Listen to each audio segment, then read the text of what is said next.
Boa noite, minha gente. Bom, Brasil, Brasil, Brasil. Ame-o ou deixe-o. Em alguns momentos, sinceramente, tenho vontade de deixá-lo, porque o Brasil ele atingiu um ponto tal que Rui Barbosa tinha razão quando dizia que tinha momentos que ele tinha vergonha de ser brasileiro. E eu creio que hoje nós estamos nesse ponto, nós estamos com vergonha de ser brasileiros. Mas vamos mais além ainda, existem pontos em que, por exemplo, eu tenho vergonha de ser cristão no Brasil. Porque existem algumas pessoas no Brasil que estão fazendo do cristianismo coisas tais que foge a todo e qualquer outro conceito. Porque, por exemplo, uma coisa é eu, enquanto ser humano, pecador. Eu, enquanto ser humano pecador, quando eu peco, eu estou pecando às custas da minha própria salvação. Ou seja, seria mais contra mim mesmo que eu estou lutando. Mas nós vemos algumas pessoas, por exemplo, Magno Malta. Magno Malta saiu em defesa da proibição de armas, porque, segundo ele, o cristão não pode portar armas. Eu não sei de onde que ele leu isso, eu não sei qual é o evangelho que ele estudou, porque qualquer criança do meio cristão sabe que o próprio Cristo, num determinado momento, disse: aquele que não tem arma, venda sua capa e compre uma espada. Bom, é claro que a realidade era outra, é claro que o objetivo dessa fala também não era para ser levado ao pé da letra, muito embora, veja bem, a defesa da propriedade, a defesa da sua moral, a defesa da tua casa, a defesa da tua família, isso é previsto na Bíblia de A a Z, de Gênesis até Apocalipse. Mas não vamos parar aí no Magno Malta, até porque Magno Malta, coitado, puxa vida, ele é só uma porcaria de um cara que chegou ao governo. E como ele é um esquerdopata demente também, e ele tem que defender essa esquerdopatia que está aí, porque senão já aparece o rabo dele, e aí todo mundo vai saber quem ele de fato é, né? Então, vamos dar um crédito a ele, deixar ele de lado, até porque ele é o que menos interessa. Mas nós vemos agora o Marcelo Crivella, por exemplo, ele assina um decreto legislativo, número 1312/2017, publicado em 28 de 12 de 2017, ou seja, no apagar das luzes do ano de 2017. Nesse decreto legislativo, ele concede uma licença ao prefeito, ele mesmo, e ao vice-prefeito, para que se ausentem do território nacional e do território do município no exercício de 2018. Artigo 1º. Fica concedida licença ao prefeito e ao vice-prefeito para se ausentarem no exercício de 2018 do território nacional por qualquer prazo, do território do município, no caso de ausência, por prazo superior a 15 dias consecutivos. Artigo 2º. Tratando-se de viagem oficial, o prefeito e o vice-prefeito, no prazo de 15 dias úteis, a partir da data do retorno, enviarão à Câmara Municipal relatório sobre os resultados da viagem. Parágrafo único. O relatório disposto no caput deste deverá informar os nomes dos integrantes da comitiva e o custo total da viagem. Muito bem.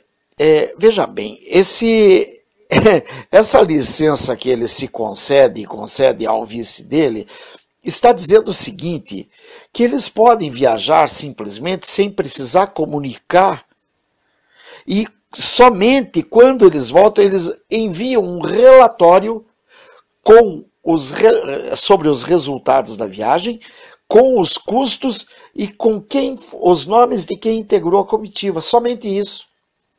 Veja, gente, isso é inadmissível para um país, vamos falar melhor, para um estado, né, como é o Rio de Janeiro, onde já fecharam 9 hospitais. 9, gente. Sabe lá o que é isso? Tem 9 hospitais fechados no Rio de Janeiro. Por quê? Por falta de verba, por falta de administração pública, municipal, estadual, inclusive federal. O Rio de Janeiro está em guerra. O Rio de Janeiro tem favelas que estão sendo dominadas por facções que, aliás, diga-se de passagem, são facções que estão a trabalho do próprio governo, dos próprios políticos. Essas facções nada mais são do que os braços estendidos dos políticos em ação. Onde os políticos não podem aparecer, vão aparecer algumas facções. Então essas facções nada mais são do que os braços armados da guerrilha para manter a esquerda no poder. Tem gente que ainda não caiu a ficha. E aí a gente vê que onde está um homem desse que se diz cristão, se diz, porque não é, tá? Crivella não é cristão, porque se fosse cristão teria vergonha na cara, mas não é, tá? Porque como eu disse no início, ele poderia até ter os pecados dele sem problema nenhum, mas o que ele está fazendo aqui, ele está fazendo contra toda uma população. Vai morrer muita criança, vai morrer muita gente, vai morrer muito velho, muita gente inocente por causa de uma atitude dessa do Crivella. E nós não precisamos ficar só no Crivella, não. Nós podemos lembrar do Eduardo Cunha, né, que era o presidente da Câmara, que usava a igreja para lavar dinheiro, a lavagem de dinheiro público. Tá? Então não era uma questão de lavar um trocadinho ou outro que ele recebia ali como caixa 2 para a igreja, não era nada disso, não era dinheiro da igreja não, gente. Era dinheiro que era usado, a igreja era usada para lavar dinheiro de propina que eles recebiam. Tá? Ainda não ficou muito bem montado isso daí, por quê? Porque isso envolve os partidos mais fortes do Brasil, quais sejam PMDB, PSDB e PT. São os partidos que dominam a política brasileira. Consequentemente, eles estão sentando em cima e até um joga para o outro. Não, a culpa é porque o PMDB não vai preso, a culpa é porque o PSDB ninguém prende, só querem saber do Lula. E aí falam também, o PMDB fala, mas o Lula é o mais canalha. Mas é tudo coisa para boi dormir, é tudo boi de piranha, conversinha para boi dormir.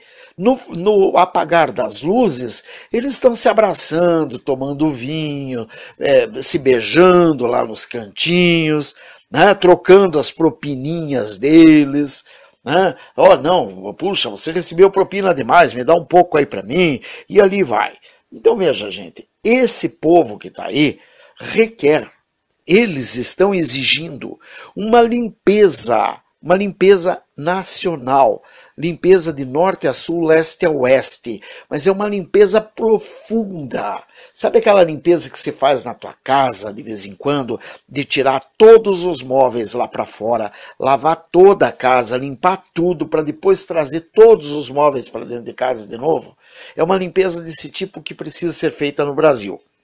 Primeiro entra em todas as instituições federais e autarquias, todas, STF, STJ, UAB, o próprio Conselho Federal de Psicologia, enfim, todos esses conselhos, Conselho de Medicina, todos os conselhos regidos que são autarquias, que têm uma parte federal na história, os bancos do Brasil, Caixa Econômica, enfim, todos esses órgãos, Correios, fecha tudo. Fecha tudo e prende todo mundo que está ali, principalmente nos postos de comando, claro. Porque não é o estafeta que está roubando, gente. Não é o office boy que está roubando, não, gente. Não é a mulher do cafezinho que está roubando, não, gente. Quem está roubando é a liderança. São os gerentes, são os diretores administrativos, são os diretores de núcleo, são os presidentes, enfim, são gente do alto coturno. Então começa aprendendo essa raça. Começa aprendendo e a julgar. Aqueles que já são vistos, que têm culpa no cartório, já é mandado direto para a cadeia e fica por lá. E aqueles que não têm culpa, manda para casa, não tem problema. Tem pouca culpa, vai para casa e só não exerce mais nenhum cargo público. Tem bastante culpa, vai para a cadeia, fica lá preso. Não tem culpa nenhuma, pode sair de lá e pode voltar a exercer cargo público, não tem problema nenhum. Agora, veja bem, primeiro tem que comprovar. E veja bem, dessa raça toda que está na Câmara, no Senado, STF, etc., eu duvido que escape um. Apesar de que pode escapar o Bolsonaro ali, porque todo mundo aparentemente vê que ele é um dos mais sérios que tem ali dentro, mesmo assim, requer uma investigação sobre ele. Requer por quê? Porque ele está lá há quase 30 anos. Além de tudo, gente, se ele está lá há 30 anos, ele sabe de muita coisa. Não é possível que ele tenha, um homem vivido, um homem estrategista, um homem que estudou numa das maiores faculdades do Brasil, que é a Academia Militar das Agulhas Negras. Uma academia onde só entra gente fera. Não é possível que ele tenha ido para lá e tenha entrado no Senado, tenha visto um monte de coisa e não tenha entendido o que estava acontecendo. Não, não é possível. Então ele, no mínimo, cometeu o crime de omissão. Ou seja, isso também é um crime passível de pena. Por quê? Porque você não pode mostrar-se omisso no serviço público. Se você vê alguém roubando uma caneta, você acaba sendo partícipe daquele roubo se você não entrega quem roubou aquela caneta. Então não basta simplesmente você entrar, não, eu não fiz. Meu filho, você não fez, mas você fechou o olho quando você estava vendo o que estava acontecendo. Se você fechou o olho, você é partícipe.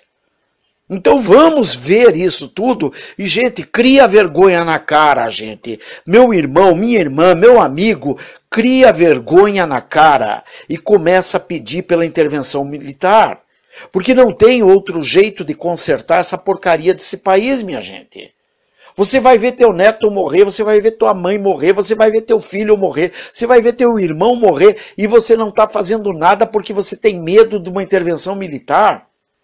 Olha, sinceramente, eu também tenho medo de uma intervenção militar, mas eu te digo uma coisa, entre a cruz e a espada, você não tem muita alternativa. E tenha certeza de uma coisa, o país já é comunista, quer você queira, quer não, quer você aceite, quer não. O Brasil já é comunista, o Brasil já está nas mãos dos comunistas, quer você queira, quer não. Poxa, o cara pega, sai lá, o Mourão, vai lá e fala a favor da intervenção militar, o que acontece com ele? Ele é mandado para fora do exército. Né? Ele é mandado descansar porque ele não serve mais para o serviço público. Aí pega dois palhaços, três, né? Um é o Zé Dirceu, mais dois palhaços, um da Frente Nacional de Libertação e o outro que é do MST, né? Três palhaços que saem na mídia falando que tem que estourar a cabeça de coxinha no meio da rua, que tem que ir lá pegar os juízes do TRF4 e não acontece nada com eles. E você acha ainda que está tudo normal? Minha gente, vocês não viram ainda o que está acontecendo com a polícia? A polícia não pode prender. Por quê? Porque ela prende agora, chega na delegacia, o delegado já solta, ou o juiz solta, enfim, não adianta prender, eles estão enxugando gelo. Aí a polícia faz greve, mas também não pode fazer greve porque tem que fazer o serviço. Mas que serviço que tem que fazer? Se não pode prender, adianta pôr o policial na rua? Não adianta, gente. Não adianta. E quer saber de uma coisa? Chegou a hora, o quê? De você fazer a justiça. Porque a justiça não adianta mais se chamar a polícia, cara. Você chama a polícia vai, não pode prender, a polícia não pode fazer nada. Porque a polícia não pode prender o caboclo. Porque tem um canalha do Gilmar Mendes que decretou que ninguém mais pode nem ser preso, nem ser levado em condução coercitiva. Ora, isso não te cheira mal, não? Isso não está te mostrando que tem algo podre no reino da Dinamarca? Acorda. Puxa, não é possível que você seja tão burro.